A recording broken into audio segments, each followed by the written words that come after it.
हमारे जीवन में सब चीज का संतुलन होना आवश्यक है। यदि बहुत बारिश होने लग जाए वो भी अच्छी नहीं, बहुत गर्मी पड़ जाए वो भी अच्छी नहीं, है ना। हम हर एक चीज से अकबका जाएंगे, परेशान हो जाएंगे, व्याकुल हो उठेंगे। बहुत बारिश हो जाए तब भी नहीं बैठ सकते, बहुत गर्मी हो जाए तब भी नहीं बैठ सकते। कहने का तात्पर्य ये है कि हर एक चीज की मध्यस्थता, संतुलन होना परम आवश्यक है। भगवान मध्य में आए, यानी भगवान बताना चाहते हैं कि हे जीव, अपने जीवन में मध्यस्थता रखना, संतुलन रखना। जीवन में संतुलन रहेगा तो प्रसन्न रहोगे, इसलिए भगवान मध्य में आए। बाकी हम लोग तो कथाएं सुनकर आगे चल देते हैं, ध्यान नहीं देते हैं। लेकिन यदि आप आध्यात्मिक श्रवण करेंगे, आध्यात्मिकता को जीवन में प्राथमिकता देंगे, तो आप बहुत कुछ सीखेंगे और जीवन में उसका यदि आप अनुपालन करेंगे तो फिर जीवन सार्थक है। भगवान कहाँ आए? मथुरा में भगवान का प्राकट्य हुआ। एक बार प्रेम से बोले राधे राधे, राधे राधे, राधे राधे, राधे राधे, राधे राधे। भगवान कहाँ प्रकट हुए? मथुरा में। कंस की कैद खाने में भगवान का जन्म हुआ।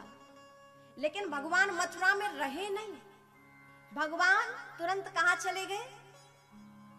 कल हमने कहां उत्सव मनाया था? गोकुल में। बहुत अच्छा। तो भगवान मथुरा में प्रकट तो हुए, लेकिन भगवान मथुरा में रहे नहीं। ऐसा क्यों? भगवान मथुरा छोड़कर प्रकट हुए और मथुरा छोड़कर चल दिए, गोकुल पहुंचे। भगवान मथुरा में इसलिए नहीं रहे क्योंकि मथुरा में कौन रहता है? मथुरा का राजा कौन है? कंस है। और कंस किसका स्वरूप है? अभिमान का स्वरूप है, अहंकार का स्वरूप है। कम सुखम स्यातीति कंस, यानी जो सुखों का नष्ट कर दे, जो सुखों का विरोधी बन जाए, जो सुख को छीण हो जाए जिसके होने से, वो है कंस। और कंस अभिमान का स्वरूप है।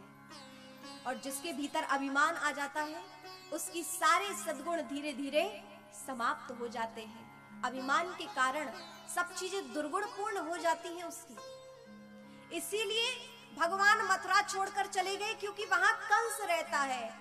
अब इसका क्या तात्पर्य है?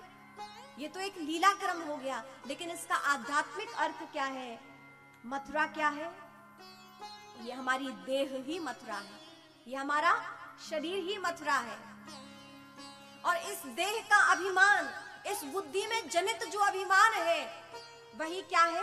कंस है। और जब हमारी इस देह में किसी भी चीज का अभिमान हो जाता है, रूप का, पद का, धन का, वैभव का, परिवार का, कीर्ति का, जब किसी भी प्रकार का अभिमान इस देह में प्रकट होता है, तो इस देह रूपी मथुरा में जो परमात्मा विराजमान है हृदय में, हृदयस्थ परमात्मा है, अहंकार का देखते हैं जब ये अहंकार रूपी कंस यहाँ विराजमान है, भगवान इसको छोड़कर चले जाते।